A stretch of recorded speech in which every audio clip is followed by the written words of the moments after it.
There's been times when I felt in doubt, but I didn't give up, even though I gave out.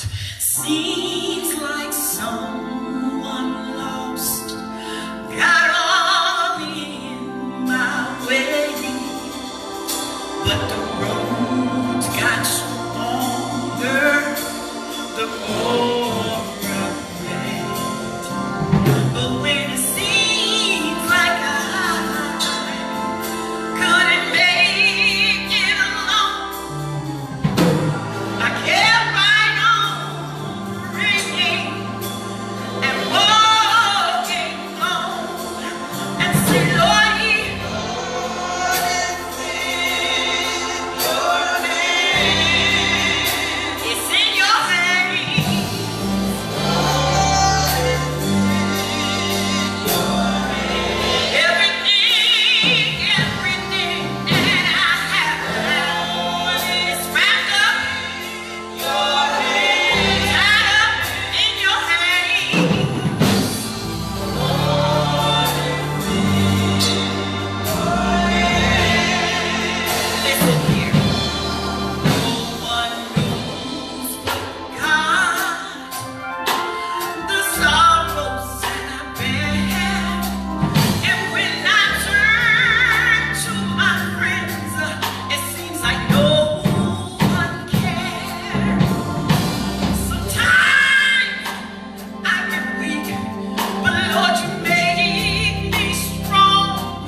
do here on this wonderful, wonderful day. Well, to call your attention to the Gospel of Matthew chapter 16, verses 24 through 25. Listen for the word of the Lord. Jesus said to his disciples, if anyone will come after me, he must deny himself and take up his cross and follow me. And for whoever wants to save his life will lose it. But whoever loses his life for me will find it. It's the word of God for the people of God. I'd like to use for time here on this day, are you ready to follow him? Are you ready to follow him? The word disciple is a rather appealing word to Christians because it brings to mind those 12 men who were chosen by the Lord for a unique task, that of being the first messengers of the good news. He came to give the world. And certainly the shepherds on the Judean hills and the wise men who came from afar were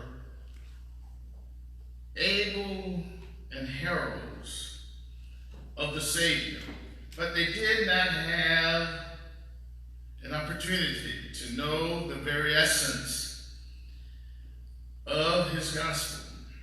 The familiar word discipleship also carries a certain appeal, for we interpret it to be an ideal lifestyle of a believer in the Lord Jesus Christ, a lifetime of following and learning from the Master, yet inherent in the word disciple, and hence in discipleship is the word discipline.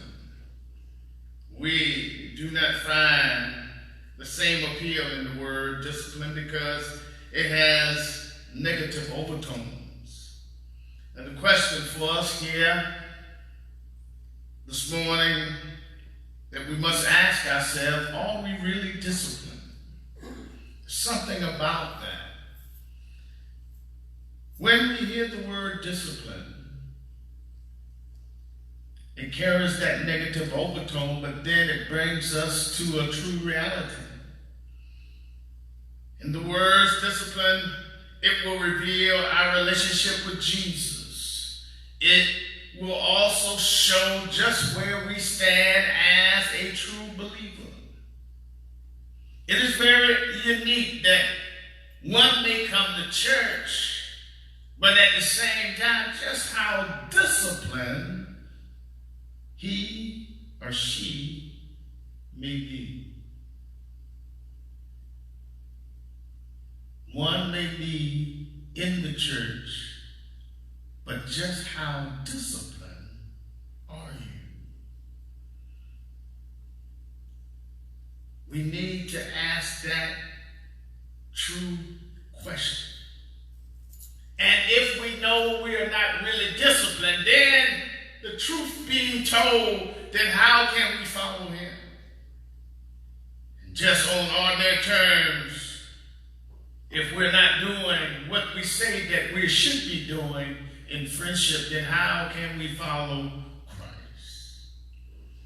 As the time for his crucifixion drew near, there was an unusual urgency in what Christ said about the cross and about discipleship.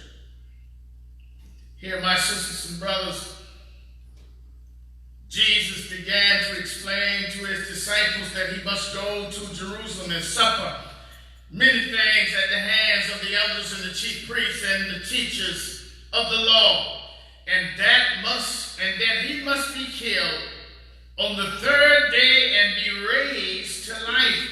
It was as though he was to turn a corner in the teaching to his disciples about the approaching death and resurrection. Several times prior to this, he had spoken about the cross by implication. This is through parables and metaphors and other figures of speech. He has sought to prepare the disciples for the reality of the crucifixion. But they, typical of the Jewish thinking of that time, had their hearts set on establishing an earthly kingdom then. Their minds were closed to the possibility that Jesus would die. And most especially to the thought that he would die on the cross. Could you picture the disciples when Jesus is saying to them that he now would die on the cross? They who have been walking with him, they who have been with him for all this time, they who spent time with him, now hear him say that the time is coming for me to die on the cross. They couldn't receive it. Peter, who had just made the marvelous confession of faith, so with that kind of openness established between Jesus and the disciples, it was time for him to be straightforward concerning what lay ahead. They could not understand what Jesus said about suffering, for already they had encountered the hostility of the religious crowd. But when Jesus used the word kill, they were terrified. And in fact, it was such a horrifying thought that apparently they did not even hear the rest of Jesus' statement indicating that he would be raised again on the third day. Peter took him aside. Never, Lord, he said, this should never happen to you. Peter took him aside. It was as if Peter stepped up beside Jesus and pulled him to the side, as if he was trying to correct Jesus. Peter began to read, as if he was going to rebuke Jesus. He admonished Jesus in this. But Matthew says that he turned in such a way to talk to Jesus, as if he knew better than Jesus. But then what happens here, Jesus quickly turned to Peter and tells Peter, get behind me, Satan. For you are a stumbling block to me. You do not have what the things in mind of God, but the things of men. Peter was doing the same thing Satan had done when he tempted Jesus in the wilderness. He was saying, bypass the cross. Take another route. You don't have to die. Jesus told Peter, you're a stumbling block to me. In other words, Peter, you are tempting me to offend my Father by failing to do what he was sent to do. Peter spoke the spirit of his age, and to those maybe of the present age, it's far more appealing to take the easy route. It's far more appealing in this present age to say, I want Jesus, but I don't want the cross. It's far more appealing for folk to say, give me Jesus, but you can keep the cross. It's far more appealing that people will say, I love the essence of what Easter brings, but keep the cross. But I need to remind us, how can you have Easter and without the cross? And all around the world, I think folk are still getting it wrong. You can't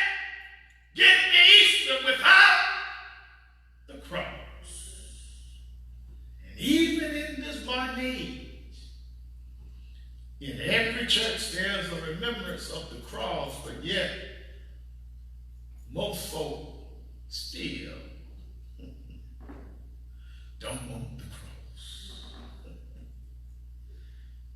We want heaven, but keep the cross. We want the good life, but you can keep the cross. We want the blessings, but man, go on and keep the cross. Jesus said to his disciples, if anyone will come after me, he must first deny himself. Reason why some of us may not be able to deal with the cross, we're too full of ourselves. Notice what he said first. He said, deny himself. There are some, Jesus realized, they can't deal with the cross because they're too full of self. And when you get too full of yourself, there's no room for Christ. When you get too full of self, Jesus realized you couldn't make room for him. When you get too full of self, you already have too many issues going on. And so look at what he said. Deny himself. And some folk, that's not an easy task because they think it's all about them. And that's the first task. He said, deny himself. And then he said, take up the cross. Let him take up his cross. In other words, they knew this is to be voluntary. They knew he's asking them to do something voluntary. They knew the Lord is calling them to do something voluntary. I wonder how many folk would do this voluntary. You mean to tell me that I got to pick this up? Now, he didn't say pick it up every now and then, but he's saying that you got to pick this up daily. And this is going to mess folk up. That I got to pick this up and carry my cross every day of my life. Yes, because that's your duty. And if Christ suffered, then he's saying, this is your task, that you and I must pick up the cross. But you must volunteer to do this. And that's going to cancel folk out. That's going to cancel folk out. There are some folk who will struggle first to deny themselves. That's going to cancel some folk out because they are too full of themselves. Then what's going to cancel some folk out when they can't deny themselves? The next group is going to cancel themselves up because they will not pick up the cross daily. So look at what he's saying. He got it. He has it in order. He knew that there are some who will not deny themselves. Then he says, if I miss that group there will be the next group who will not pick up the cross. And you got to do this daily. Then look at the easy part. The easy part, he says, follow me.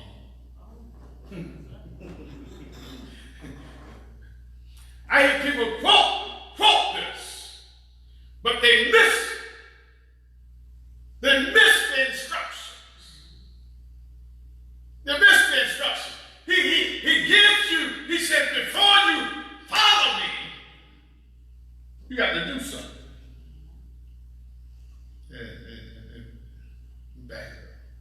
before you follow me, you have to do something.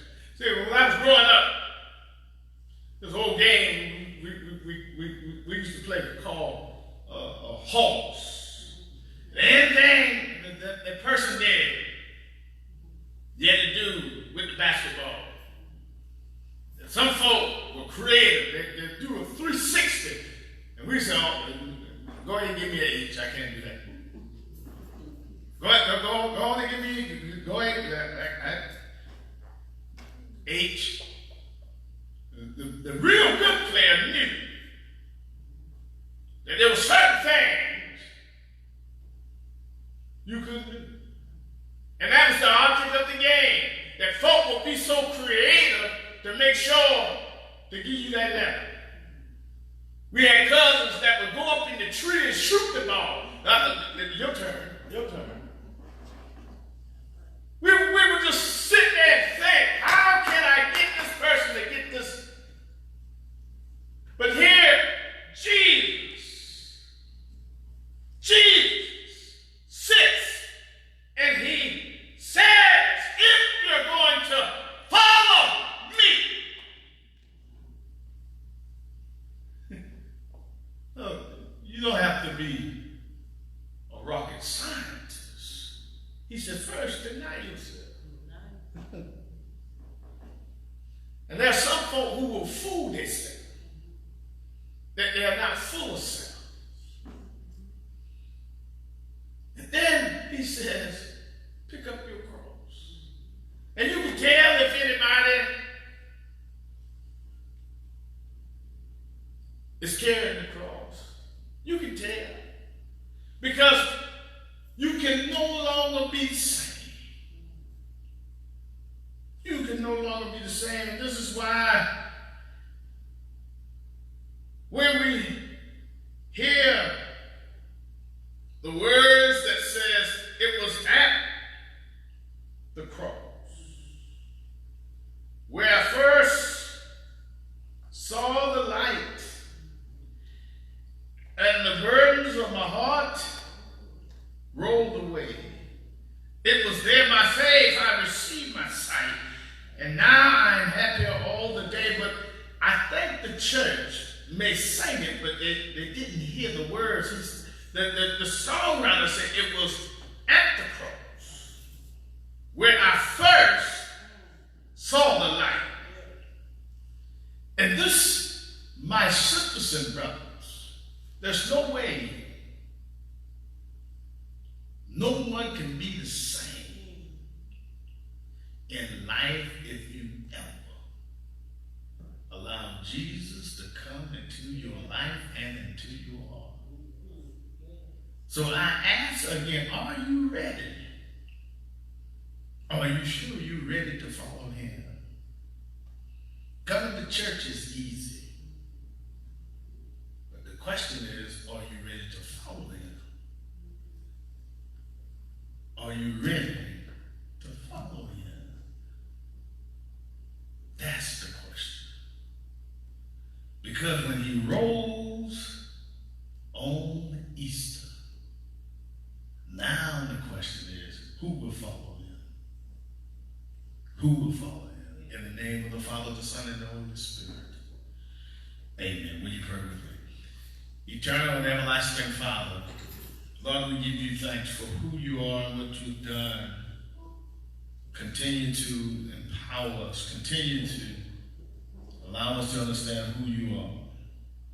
Move and show us now. As your children, you are making witnesses. Continue to endow us in your care. Lord, on this Easter Sunday morning, I am so glad that trouble does not last always. And if we continue to believe in you, we who have been on the journey for a mighty long time shall be able to testify to somebody that this too shall pass. We should be able on the Easter Sunday morning to just hold out and hold on. To realize this too, it shall pass. For the God we serve is a good God. He's never left us alone. And sometimes the Lord suffers it so, to allow certain things to come around us, to bring us back to where we need to be. And so, Lord, on this Easter Sunday morning, we say thank you for what you are doing, what you have done, and what you're continuing to do. We ask that you continue to bless us, bless those in our community, bless those churches. Bless us here on this Easter day as we realize you're still moving in our lives. For this we pray in the blessed name of Jesus.